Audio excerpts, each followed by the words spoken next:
Labdien! Good day, everyone present. We're starting Latvian Foreign Ministers Edgars Rinkēvičs and Guinea-Bissau Foreign Affairs International Cooperation and Communities of Guinea-Bissau, Suzy Carla Barbosa. The press conference will be held in English with an interpretation into Latvian and English online. The floor is to the Foreign Minister of Latvia. Thank you. Hello, dear colleagues. My talks with the Foreign Minister of Guinea-Bissau, Suzy Carla Barbosa, have just been concluded. We discussed bilateral relations. Just recently,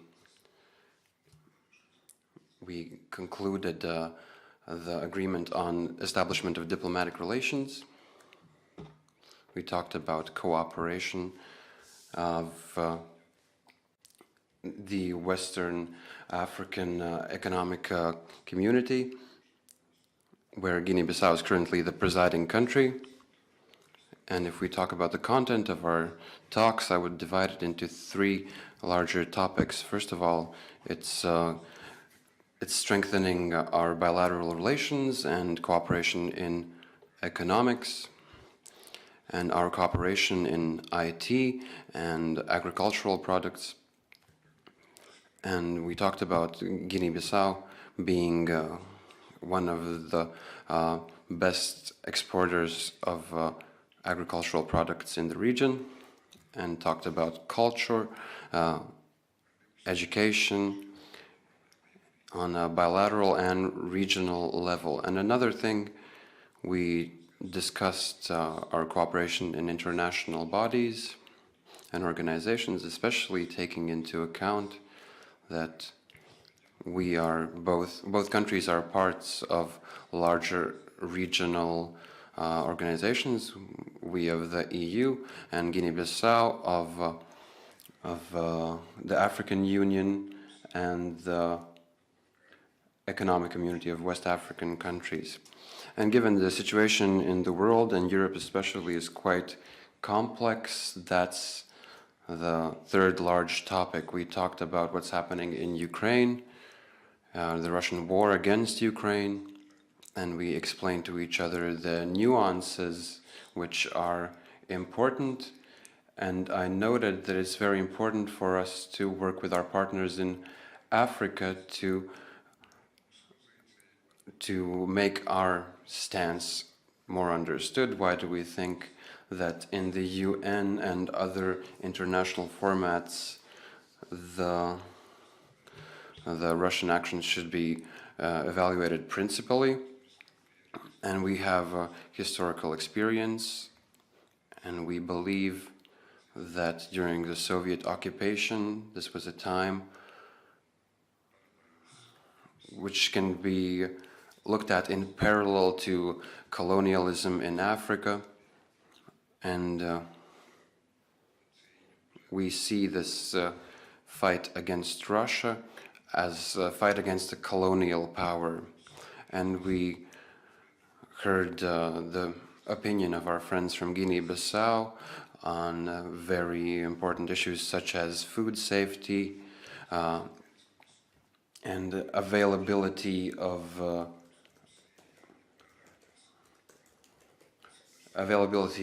fertilizers. And what we should understand, and what was quite interesting, was to hear my colleague's opinion on the events and developments in such countries in Mali, Burkina Faso. And the conclusion we quickly made was that safety questions are interlinked. Every country feels the effect of the war in Ukraine in terms of, for example, food availability and scarcity. And wars in Africa manifest themselves with migration, for example. And in the end, close cooperation, consultations, and mutual support in international organizations with small states such as Latvia and Guinea-Bissau is very important. So it was a great pleasure to talk about our cooperation, our visions, and as we already talked, We should be much louder and more visible in Africa, and I believe that we could explain several things that in everyday life are not as clear as for our region. And I thank you very much for your visit, and I'm looking forward for positive further cooperation with Guinea-Bissau and all of ECOWAS and other countries in the African continent. Thank you very much, Minister, and the floor is given to the Minister of Guinea-Bissau, please. Thank you very much for the opportunity. First of all, I would like to start by thanking for the invitation to come to Latvia.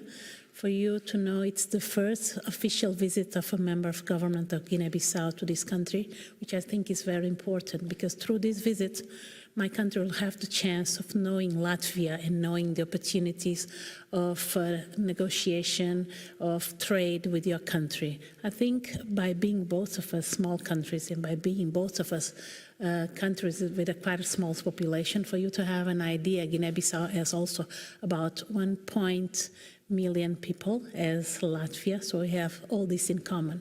But as my president always says, and I like to use this expression, we may be a small country, but we don't have to be a small nation, because a small country has the same vote and the same voice as a big country. They don't have more voices for being bigger. So internationally, we have the same rights than a big nation. And I think one of the ways of strengthening our position is exactly by this, by the international relations, by having strong partners. And Guinea-Bissau wants to be a strong partner of Latvia, because we can have a very motivated and common interests. Beginning by the sectors, I think we can start by working with, I'd say, agriculture, high technology. I visited yesterday the University of Latvia, which I was very impressed with. And I may say it's one of the worries, the formation of our students, because we have 65% of our population with people from 18 to 25 years. So mainly it's a very young population, and we are worried about how give information to this young population. Also, I came in my capacity of chair of the ECOWAS Ministers' Council. The ECOWAS, as you may know, it's the western side of Africa regional community that involves 15 countries. Guinea-Bissau, even though being the second smallest one, is the one chairing this ECOWAS community.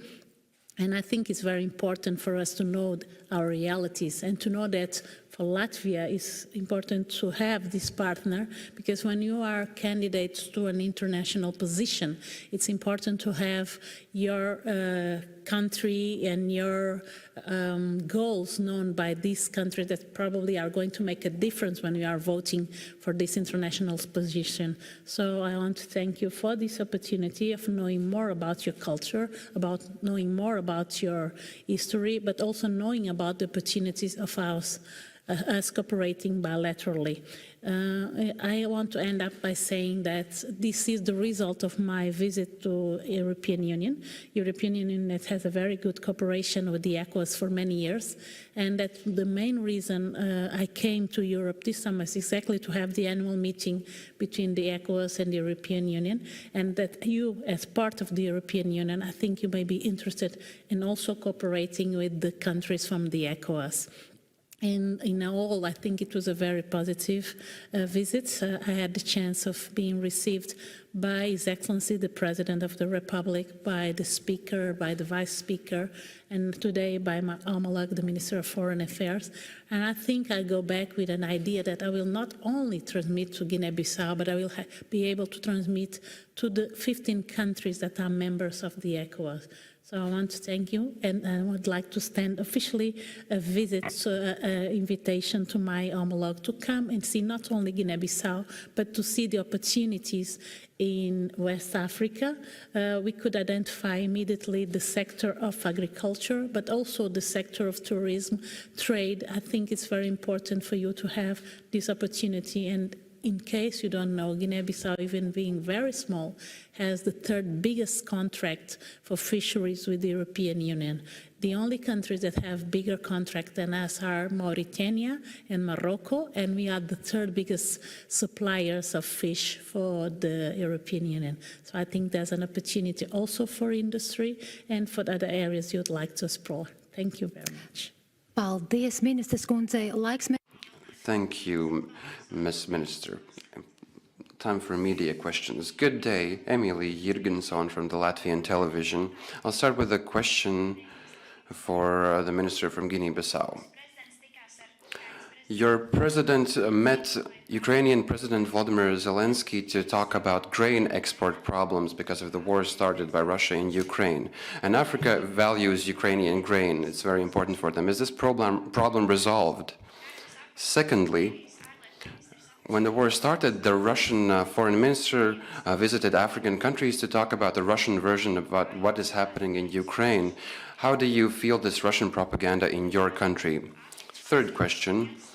African countries have a huge vote in UN decisions, which apply especially to the Russian war in Ukraine. Not all countries have the same idea. What are your thoughts? How could you affect this opinion in favor of Ukraine?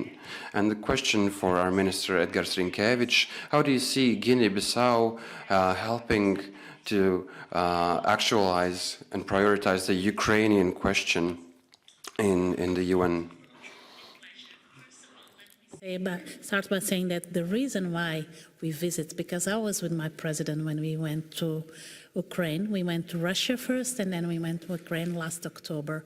It was not because of the grains. It was really a humanitarian mission. Until now, we are not interested in the grains of Ukraine. Guinea-Bissau is not a country that really imports grains. The only grain we import is rice, and it does not come from Ukraine or from Russia. The reason why we went there is in our quality of chair of the ECOWAS, because we thought it was not fair, and this is the position of my president as the chair of ECOWAS, to go listen to Russia and not listen to Ukraine. For you to have a judgment, for you to have a good decision, you should always hear both sides. So even though Russia is a traditional partner of Guinea-Bissau, it did help us during our independence, it did support it with scholarship, we thought that it was important also to hear the government and the voice of Ukraine, and this is what we did. When we came back, we immediately transmitted the result of that visit to the ECOWAS countries so they could hear from both sides. Because, as you may know, he was the only African leader who went to Ukraine. Because before there was a visit of the chair of the African Union, which is our neighbor, Senegal, but the visit was only to Russia, not to Ukraine. So for us, it was important also to hear the side of Ukraine. And I may emphasize, we did not go as to grain, because we don't need the grains. We did want to go there for humanitarian reason, to understand how we could bring peace to that region. The second question is that the ECOWAS do have visits from Russian leaders, but we did not receive in Guinea-Bissau the visit of my homologue, Lavrov. I might say Lavrov has good relations with me. We speak as homologues, and Guinea-Bissau has good relations with Russia. But that does not mean we cannot have good relations with Ukraine. Privately, Guinea-Bissau may have its own position about the situation happening between Russia and Ukraine, but as you heard, we are part of the ECOWAS, and all positions we present are a common position of the ECOWAS. And ECOWAS, even though it's far from that region, is feeling also the consequences of this war. Because it's not only grains, it's also the fertilizers. And being an agricultural country, we need fertilizers. It's not that we cannot find them. We do find them, but they are much more expensive. And also the cost of life in our country has risen a lot due to this war. So it's a war that concerns all human beings, all people, all populations in the world, not only the European. And finally, I would like to say that I hope by coming to these closer areas of Europe, you are aware that this is a war that has to worry all the world, not only the closer countries, because we're speaking about humanity. Thank you.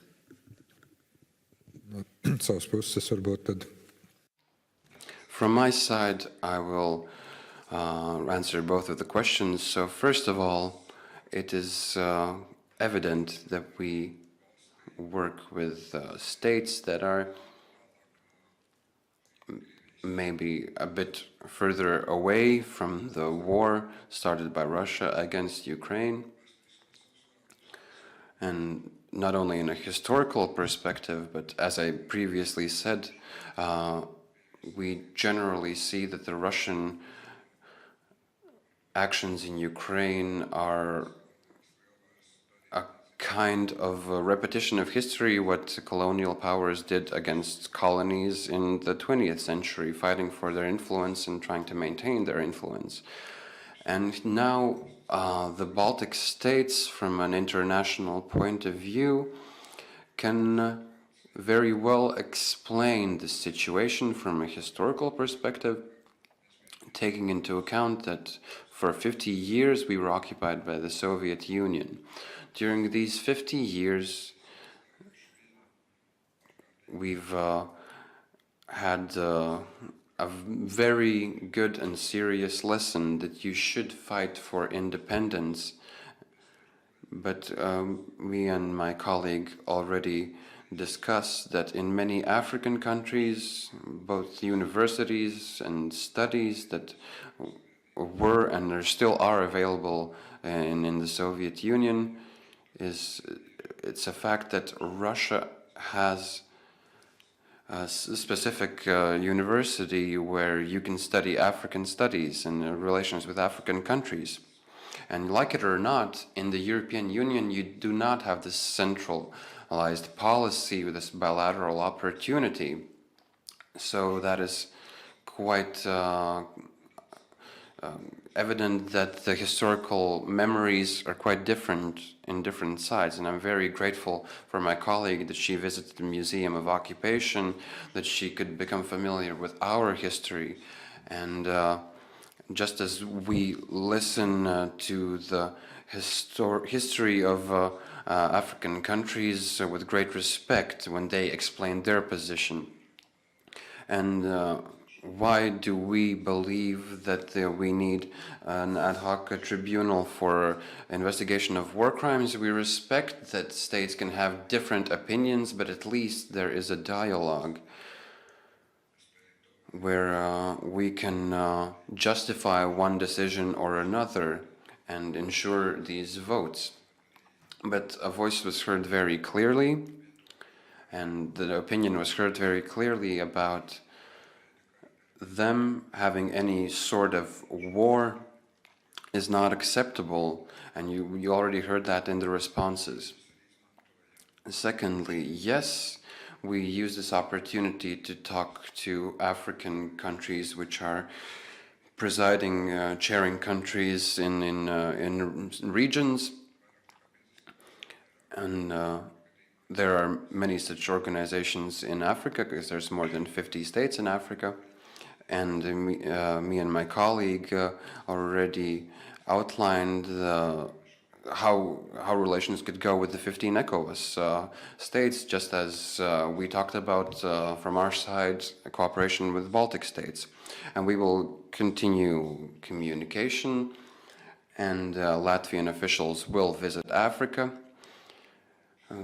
Colleagues will meet using UN formats, especially talking about the Security Council of the UN, and again, just to remind our priorities and inviting to support us. And decisions will be made at a certain time and fashion, and these types of visits, of course, can make the decision that is preferable for us to be made. Of course, I will not pressure my colleagues in any ways. As I just hope that Ms. Barbosa will bring this experience to the members of ECOWAS and will give a good word about us. Thank you to the ministers, thank you for the questions, and everybody, wishing you a great day.